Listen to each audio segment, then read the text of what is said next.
ये रेडियो दस्तक का प्रसारण है FM बैंड 90.8 मेगाहर्ट्ज पर मालवा का अपना पहला कम्युनिटी रेडियो रेडियो दस्तक बोलता है मन की बोली।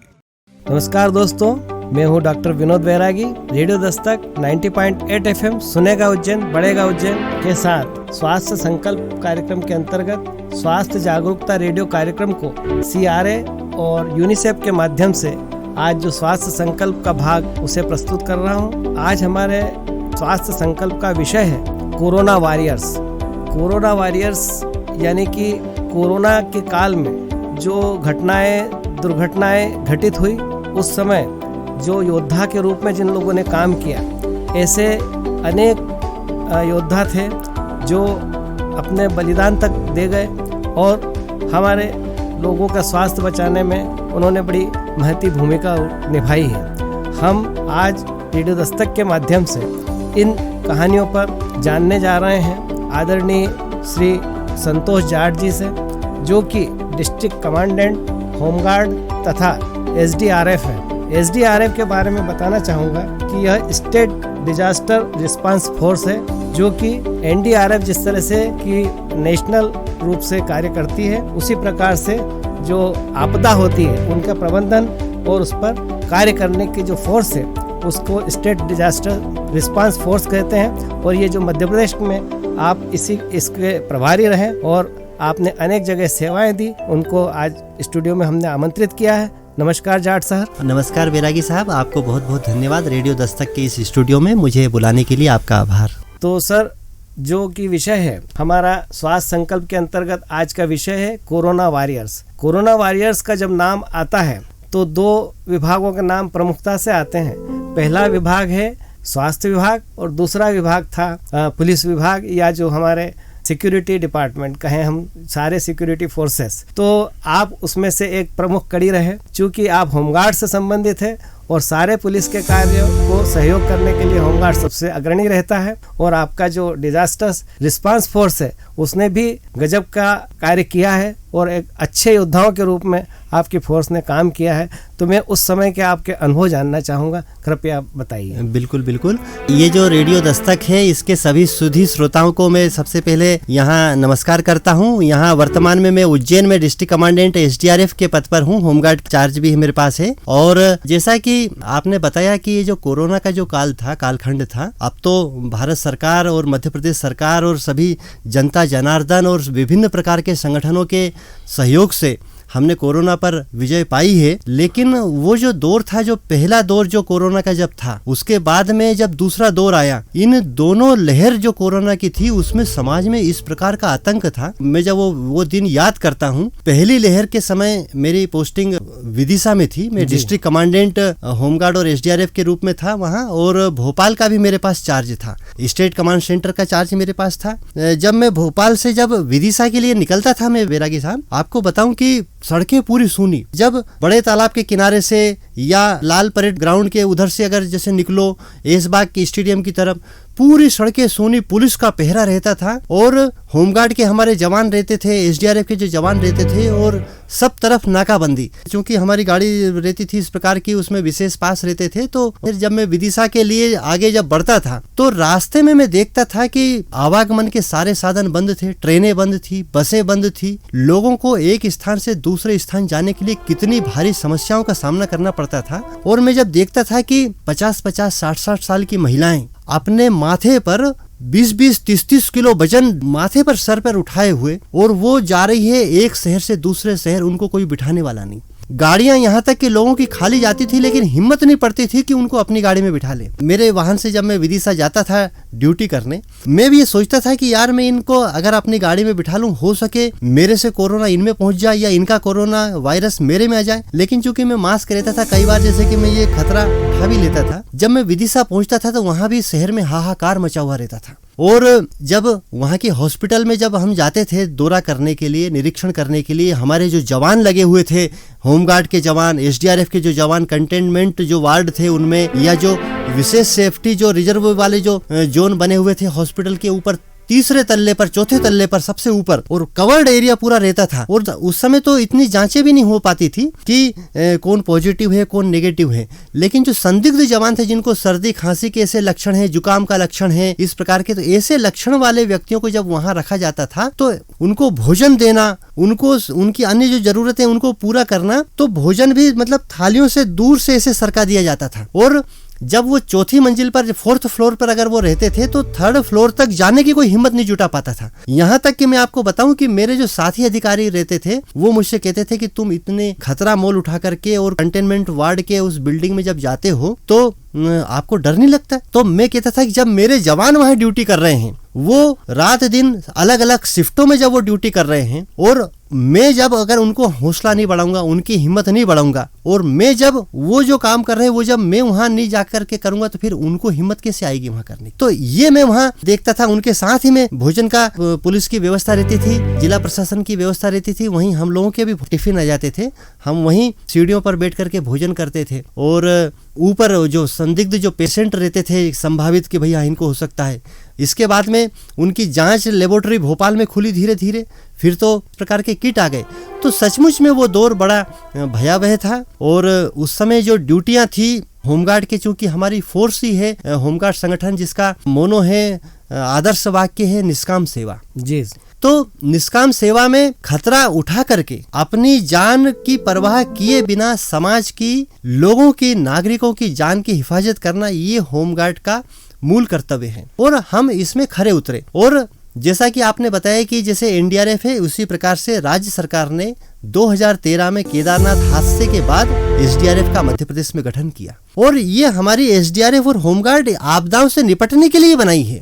और अभी आपने देखा जब बाढ़ की स्थिति बनी, होमगार्ड के सैनिकों ने अपनी जान हथेली में रख करके सैकड़ों नहीं हजारों लोगों की जानें बचाई। जब चंबल उफान पर थी, जब नर्मदा उफान पर थी, तब भी। और जब कोरोना में पहली लहर के दौरान संक्रमित लोगों के सीधे संपर्क में आने से जब सब लोग बच रहे थे, डॉक्टर लोगों के पास तो पूरा सिक्योरिटी का सब पूरा वो रहता था, उसका पूरा किट रहता था, पूरी गाइडलाइन का पालन करते थे। कई बार हमारे जवानों के पास उतना सब वो नहीं रहता था साधन, क्योंकि संसाधन भी पहले सीमित मात्रा में थे। जी हाँ। और जैसे एक मास्क है, एक मास्क अपन ने लगाया या अपन ने पूरा किट अगर पहन लिया तो थोड़ा सा अगर अपन किसी के पास गए तुरंत संक्रमित हो जाता था, तो वो दूसरी बार उसको पहनना नहीं पहनना कोई मतलब का नहीं रहता था। हमारा जवान ये जानता था, लेकिन इसके बाद भी अपनी जान जोखिम में डाल करके और वो ड्यूटी करता था। जाट सर, आपने जो बात बताई कि एक भयावह स्थिति थी, वाकई में 100 सालों के बाद, यानी 2019 में जो कोविड आया, इसके पहले स्पेनिश फीवर आया था, वो महामारी के रूप में जिसने सारी आबादी को ग्रसित किया था। 100 सालों के बाद ये कोरोना महामारी हमारे देश में एक बहुत बड़ी विपदा के रूप में आई और लोग समझ नहीं सके, चिकित्सक उसके बारे में पूरी तरह से जान नहीं पाए, जनता नहीं जान पाई, हाहाकार मचा था। वास्तव में भयावह स्थिति के बीच में आपके विभाग ने और आपके स्वयं की मुस्तैदी में, जैसे कि आपने बताया कि हम अपने काम के प्रति इतनी ईमानदारी और इतने जज्बे से काम करते हैं कि हमें जान बचाना सबसे बड़ी प्राथमिकता होती है। दूसरा, आपने स्टेट डिजास्टर रिस्पांस फोर्स की तरफ से भी जो आपने कार्य किया, और जो कि हमने देखा है कि हमेशा जब भी कोई आपदा आती है उसमें होमगार्ड भिड़ जाता है और अपने तन मन से और भोजन से भी वंचित रहे तो कोई बात नहीं, लेकिन अपना काम उनके लिए सबसे अधिक महत्वपूर्ण होता है। ऐसी स्थिति में आपने मुस्तैदी से काम किया। आप वाकई में, आपके पूरी फोर्स और सबको हम अभिनंदन करते हैं रेडियो दस्तक की ओर से। और हम ये जानना चाहते हैं कि कुछ ऐसे जवानों की आप हमें कहानियां सुनाएं कि जिन्होंने इस तरह से कुछ अपने काम किए हो। बिल्कुल, इस प्रकार की कई घटनाएं हुई जब मैं जवानों से मिलता था। और होमगार्ड के हमारे जो सैनिक थे, मैं उनसे पूछता था कि जब आप कंटेनमेंट वार्ड में संक्रमित लोगों से सीधे संपर्क में आना, जहां संभावना हमेशा बनी रहती है, और वहां जब आप ड्यूटी करते हो तो आप फिर जब घर जाते हो तो आपको ये खतरा सताता होगा कि कहीं मैं खुद ही उसका संवाहक बन जाऊं और अपने परिवार में, अपने पत्नी, अपने बच्चों, अपने परिजनों को ये वायरस में मेरे कारण से हो जाए। तो जवान कहते थे कि साहब हम घर नहीं जा पाते, और घर के बाहर या तो कुठड़िया या कुछ इस प्रकार का रहता है, वहाँ अलग से सोने की हमारी व्यवस्था कर ली हमने, और बच्चों से, परिवार से दूर से हम बात करते हैं, भोजन भी वो थाली में खिसका देते हैं। तो इस प्रकार का संघर्ष करते हुए हमारे जवानों ने नौकरी करी। एक में वाकया आपको मैं बताऊं विदिशा का। विदिशा में जब कंटेनमेंट वार्ड में कुछ संभावित मरीज वहाँ ठहरे हुए थे, तो उसमें एक मरीज उनकी निगरानी करना बड़ा जोखिम का काम था। मतलब हाल ये था कि वो मरीज घुटन महसूस करते थे बंद कमरे में, 1 दिन रह लिए, 2 दिन रह लिए, 4 दिन रह लिए। उनका मनोवैज्ञानिक असर उसका जो था, भयग्रस्त रहते थे। वो भयग्रस्त रहते थे, सही कहा आपने, बिल्कुल। और भयग्रस्त रहते थे और वो चाहते थे कि हमको आजादी मिले। और वो अब ये भी तय नहीं था कि उनको कोरोना है भी कि नहीं। बिल्कुल संदेह के रूप में है। वो संदेह के रूप में थे। जिला प्रशासन की ये चिंता थी कि इनको समाज से कट करना, ताकि अगर ये संभावित अगर कोरोना के पेशेंट हो तो इनका वायरस दूसरे लोगों में नहीं फैले। तो जिला प्रशासन की अपनी चिंता, उन व्यक्तियों की अपनी मुसीबत की हमें कहाँ ला करके कैद कर दिया। तो वे लोग भागना चाहते थे। अब हमारे जवानों का सख्त पहरा था, शिफ्ट में जवानों की ड्यूटी वहाँ लगाई गई थी। पहले तो दूसरी जो संगठन के जो फोर्स थे उन्होंने मना कर दिया कि हम यहाँ ड्यूटी नहीं करेंगे। तो हमारे एसपी साहब ने कहा कि यार कमांडेंट साहब, बोले होमगार्ड के जवान बड़े हिम्मत वाले रहते हैं और खतरों से खेलते भी हैं और घबराते भी नहीं हैं, और ऐसे मौके पर हमें तुम्हारे फोर्स की आवश्यकता है। तो मैंने हमारे जवानों से बात करी, तो तत्काल हमारे होमगार्ड के जो जवान हैं उन्होंने जरा भी नानुकुर नहीं करी और उन्होंने ऐसी जगहों पर नौकरी करना न केवल स्वीकार किया बल्कि मुस्तैदी से ड्यूटी करी। अब आपको मैं बताऊं कि उसमें से एक जो व्यक्ति था, जो कोरोना संभावित जिसको कहा जा रहा था, वो बाथरूम के रास्ते से एक खिड़की नुमा एक वो जालीदान था, उसमें ऊपर चढ़ करके वहां से वो भाग गया, पलायन कर गया। वो वो बाहर भाग गया। अब भाग गया, जैसे ही वो भागा, अब जब उसको भोजन देने गए तो जब कमरे में कोई हलचल नहीं हुई दिखी तो हड़कंप मच गया। बात पुलिस कंट्रोल रूम में पहुंची, एसपी साहब के पास पहुंची, जिला प्रशासन के पास पहुंची, जिला कलेक्टर के पास पहुंची, और देखते ही देखते हड़कंप मच गया कि कोरोना का एक पेशेंट भाग गया है। मैंने ऐसा लगा कि कोई जीवित बम पब्लिक के बीच में पहुंच गया, ने मालूम कितने लोगों को वो करेगा। बड़ी आपाधापी हो गई। बड़ी आपाधापी मची और खूब हड़कंप मच गया। हम सबके हाथ पांव फूल गए। अब जो जवान ड्यूटी पर था, होमगार्ड का वो जवान, उसने सोचा कि मेरी तो नौकरी चली गई। अब उसके घर गए और भी जहां जहां वो मिल सकता था, तो वहाँ हमने भी हमारे और दूसरे जवान लगा दिए कि यार इतना सब करने के बाद भी हमारे जवान की। अब जब ये बात उच्च स्तर पर पहुंची तो कि भाई कौन ड्यूटी पर था, तो कि भाई फला होमगार्ड का सैनिक ड्यूटी पर था। अब जवान की उसमें ड्यूटी नहीं थी, वो तो मुस्तैदी से ड्यूटी कर रहा था, वहाँ मौजूद भी था, लेकिन वो जो व्यक्ति था वो उसका दम घुटने लगा था और कई दिनों का वो था, तो वो जालीदान कूद करके भाग गया। लेकिन उसी दिन उसको जैसे तैसे पकड़ लिया। बाद में एसपी साहब ने भी उस बात को कबूला और हमारे जवान के ऊपर हमने भी कोई कार्रवाई नहीं होने दी। तो उससे मैंने कहा साहब, अगर इसके ऊपर अगर कार्रवाई हुई तो हमारे जवानों का मनोबल गिरेगा और जवान की कोई गलती नहीं है। तब फिर और मैंने एसपी साहब से कहा कि साहब इसमें जवान की गलती नहीं है, तो उन्होंने कहा कि बिल्कुल उस बात को। तो इस प्रकार की भी घटनाएं कई बार हुई और हमारे जवानों ने, लेकिन उसके बावजूद वो जो बीमारी संक्रामक है और जो कि हर व्यक्ति को दूसरे व्यक्ति से होता, उस स्थिति में आपके होमगार्ड के जवान को पकड़ना कितना, मतलब तरफ से तो बीमारी को आमंत्रण देना ही है, फिर भी उसने अपने कर्तव्य को प्रमुखता दी। ये बहुत बड़ी और बधाई की बात है, उनकी प्रशंसा होना चाहिए उसके। और वास्तव में कार्रवाई जैसी तो कोई बात ही नहीं थी, क्योंकि उनकी जांच होगी और जब नेगेटिव होगा तो अपने आप उसकी छुट्टी भी की जाएगी। लेकिन उस समय उहापोह और आपाधापी इसलिए रही कि हर चीज में प्राथमिक स्तर था। बिल्कुल लहर का जो पहला स्तर था वो प्राथमिक जब स्तर था, तो जब एक मरीज भी एक मोहल्ले में आता तो पूरे मोहल्ले को कंटेनमेंट जोन बना देते थे। और बाद में ये रहा कि उस घर को बना देते, उसके बाद ये हुआ कि उस व्यक्ति को रख देते थे। इस तरह से अलग अलग लहर में अलग अलग व्यवस्थाएं रही। लेकिन प्रारंभिक लहर में जो आपने बात सुनाई, वास्तव में यह उस जवान की बड़ी तारीफ करना चाहिए कि जिसने अपने उस रोगी को पकड़ के भी लाया और अपने खुद को उसने संक्रामक होने से भी बचाया। और कोई बताइए उस दौर में जब मैं भोपाल आता था हमारे हेड ऑफिस में, और हेड ऑफिस में जब मैं जाता था साहब, तो ऑफिस जब जाता था तो ऑफिस में ऐसा लगता था पूरा सन्नाटा छा गया हो, कोई आदमी नहीं दिखता था जी। और जिसके चेहरे पर देखो उसी को दहशत दिखती थी। मेरे मन में मैं ये सोचता था कि लोग कोरोना से तो कम मरेंगे, दहशत में ज्यादा मर जाएंगे। बिल्कुल बिल्कुल। और उस समय तनाव भी बढ़ा रहता था और ऐसा लगता था कि ये जीवन क्षणिक है, न जाने कब ये खत्म हो जाए। और तब हमने योग का भी सहारा लिया, कुछ इस प्रकार के योगासन, प्राणायाम, ध्यान और ये सब करके मन को भी तरोताजा रखते थे और इस स्थिति में रखते थे कि भाई हम दूसरों के सुख दुख में हम आड़े आ सके और ये काम कर सके। कोरोना के दरमियान ही मेरे उज्जैन में मेरी पदस्थापना हुई जी सर। और एक साथ उस पीरियड में कई जिलों में मुझे काम करने का मौका मुझे मिला था। जब उज्जैन में आया, दूसरी लहर माथे पर थी, काफी खतरनाक थी। और उस समय मृत्यु दर बढ़ गई थी दूसरी लहर में। और जब बार बार अलग अलग जगहों से एक साथ अपने कई प्रियजनों की मृत्यु का जब समाचार आता था कि आज यहाँ ये घटना हुई, वहाँ वो घटना हुई, तो हमारे जो जवान अलग अलग जगह ड्यूटी करते थे, उस समय दूसरी लहर में हमारा ड्यूटी का स्वरूप थोड़ा बदल गया। उस समय उज्जैन कलेक्टर आशीष सिंह साहब ने भी बहुत हिम्मत दिखाई, दिलेरी दिखाई। जिला प्रशासन, पूरे पुलिस विभाग हो, सारे विभाग, महकमा, सभी विभागों ने संकल्प से, साहस से, धैर्य से, हिम्मत से और रात रात भर जाग करके और ये ड्यूटी हम लोगों ने करी। दूसरी लहर के दौरान ऑक्सीजन की बड़ी समस्या थी, चारों तरफ ऑक्सीजन की बड़ी किल्लत थी। ऑक्सीजन के टैंकर जो बड़े बड़े आते थे टैंकर, वो यातायात में न फंसे, ट्रैफिक में न फंसे, तो उनको क्लियरेंस देना उनको, तो उसके लिए गाड़ी आगे चलती थी हूटर बजाते हुए, सायरन बजाते हुए कि भैया ये अत्यावश्यक सेवाएं हैं, और तुरंत मतलब उनको मौके पर पहुंचाना। चरक अस्पताल में कलेक्टर साहब मुझसे कहते थे कि यार कमांडेंट साहब वहाँ होमगार्ड के जवानों की ड्यूटी लगानी है। मैं जब जवानों से कहता था तो जवान कहते थे साहब हम इतने दिन से तो ड्यूटी कर रहे हैं और हम मतलब करने के लिए हैं। मन का अगर आप, मैं जवानों से पूछता था कि भाई अगर आपको अगर कोई दिक्कत हो तो हम दूसरे जवानों को परिवर्तित कर दे, शिफ्ट चेंज कर दे। आरडी गाड़ी में हमारे जवान लगे, सारे अस्पतालों में हमारे होमगार्ड के, एसडीआरएफ के जो जवान थे वो शिफ्ट वाइज ड्यूटी उस समय करते थे।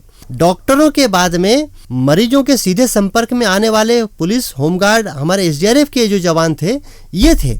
और जब मैं अस्पताल में जब जाता था तो जवानों से मैं मिलता था, डॉक्टरों से मैं बात करता था, जवानों की जो समस्याएं रहती थी। और किसी को अगर जैसे कि सर्दी खांसी हुई थी, वैक्सीन तब तक आ चुकी थी, लेकिन फिर भी उस समय मृत्यु दर अधिक होने के कारण से एक भय उस समय होता था, बहुत ज्यादा। हिमाद्री तुंग श्रृंग से प्रबुद्ध शुद्ध भारती, स्वयं प्रभा समज्वला स्वतंत्रता पुकारती। उस समय कर्तव्य बोध हमें याद आ रहा था कि इस प्रकार से हमें अपना जो कर्तव्य है, और आज अगर हम न करेंगे तो फिर कब करेंगे। बिल्कुल जाट सर, आपने अपनी मुस्तैदी से अपने काम पर आप लगे रहे और अपने कर्तव्य को सर्वोत्कृष्ट अंजाम दिया, और इसके साथ ही एक बहुत अच्छी पंक्ति सुनाई।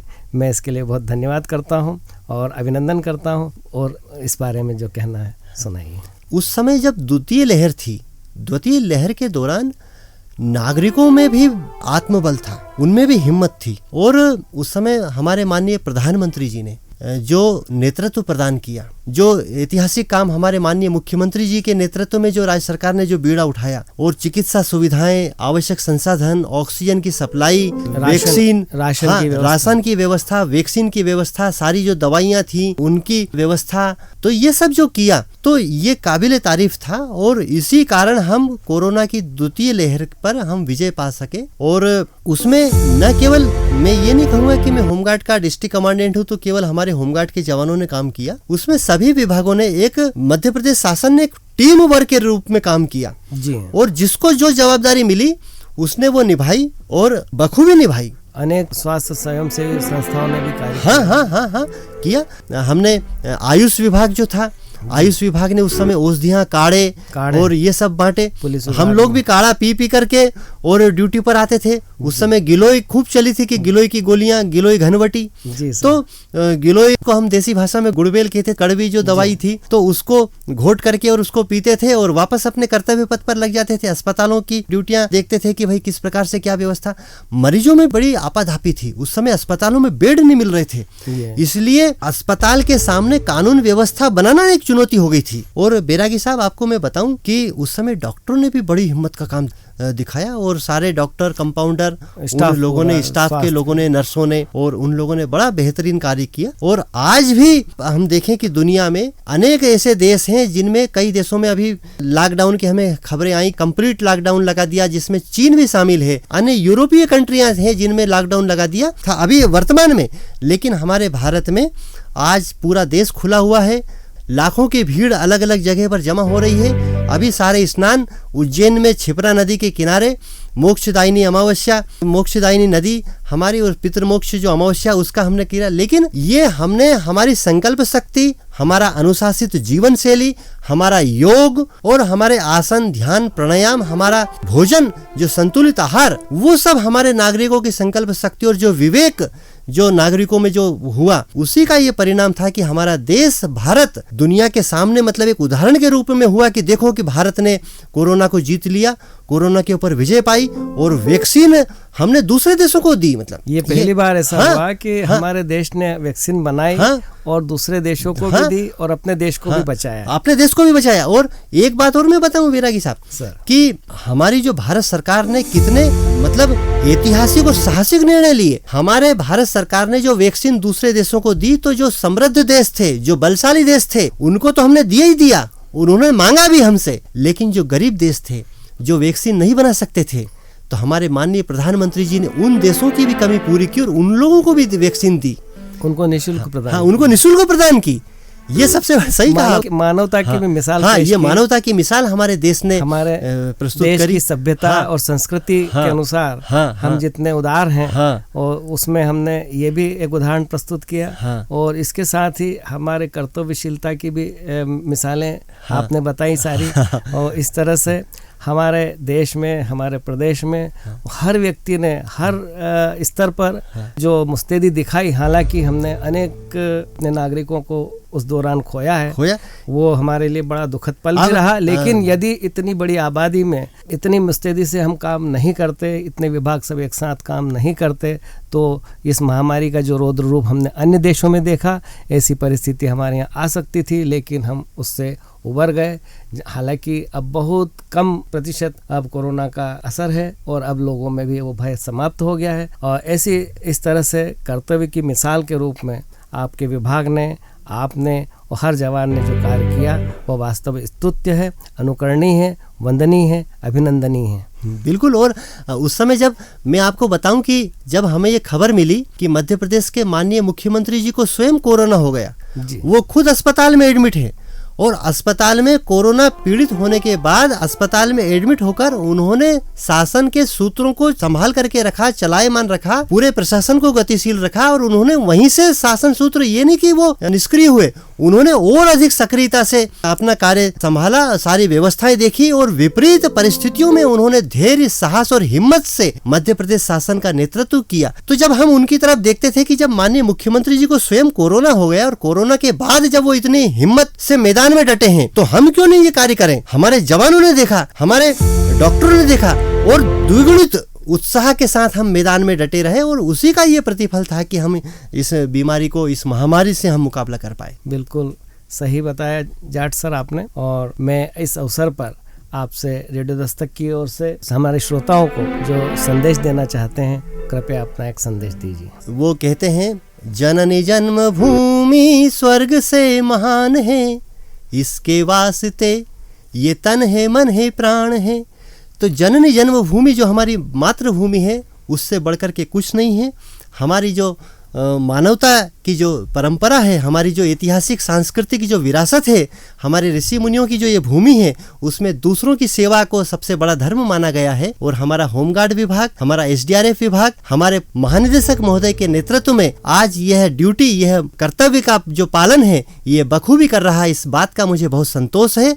हमने न केवल कोरोना के दौरान ये काम खूब अच्छे से किया, बल्कि हम आज भी अनेक प्रकार की जो ड्यूटियां होती हैं, और वो ये उज्जैन धार्मिक नगरी है, धार्मिक महत्व की नगरी है, उसमें हमारा होमगार्ड विभाग, और अब भारत ही नहीं दुनिया भर के श्रद्धालु आएंगे तो उनको हम ऐसी सुविधाएं दें, वो व्यवस्था दें, ताकि उनको ये लगे कि हम भगवान महाकाल की नगरी में आए तो वो गौरवान्वित होवें, वो खुश होकर के जाएं। हमारा ऐसा व्यवहार हो, हमारा ऐसा कर्तव्य हो। और ये बहुत अच्छी बात है, आपने रेडियो दस्तक के इस कार्यक्रम में मुझे आमंत्रित किया, इसके लिए मैं आपका शुक्रगुजार हूं। और इस प्रकार के जो कार्यक्रम हैं, जिससे आपके सुधी श्रोताओं को हिम्मत मिले, उनको और ज़्यादा नॉलेजेबल उनको बनाएं, उनको अपने जीवन के सुधार के लिए अनेक ऐसी उपयोगी, जनोपयोगी आप इस प्रकार के कार्यक्रम चलाते हैं, इसके लिए मैं रेडियो दस्तक की बड़ी सराहना करता हूँ। और ये अत्यंत लोकप्रिय हो रहा है, न केवल उज्जैन में बल्कि आसपास के मालवांचल में हो रहा है। और इसमें रेडियो दस्तक में एक सबसे अच्छी बात जो है, जब हम ये रेडियो दस्तक शुरू करते हैं, प्रारंभ करते हैं, तो इसमें महिलाओं के लिए, बच्चों के लिए, युवकों के लिए, वृद्धजनों के लिए, हर व्यक्ति के लिए कुछ न कुछ उपयोगी जानकारी आप रखते हैं, और इस प्रकार के कार्यक्रम आप रखते हैं। ये इसकी विशेषता है। मैं पुनः आपका धन्यवाद देता हूँ। जय हिंद। धन्यवाद जाट सर, धन्यवाद। दोस्तों, अभी आप सुन रहे थे स्वास्थ्य जागरूकता रेडियो कार्यक्रम स्वास्थ्य संकल्प को यूनिसेफ और CRA के माध्यम से ये कार्यक्रम प्रसारित किया जा रहा था और इसके अनेक भागों के साथ इसको हम प्रस्तुत कर रहे हैं अनेक विषयों के साथ। अब फिर अगले नए किसी विषय के साथ हम मिलेंगे, तब तक के लिए डॉक्टर विनोद बैरागी को आज्ञा दीजिए। धन्यवाद। ये है आपका अपना उज्जैन का पहला community radio, radio Dastak 90.8 FM। सुनेगा उज्जैन, बढ़ेगा उज्जैन।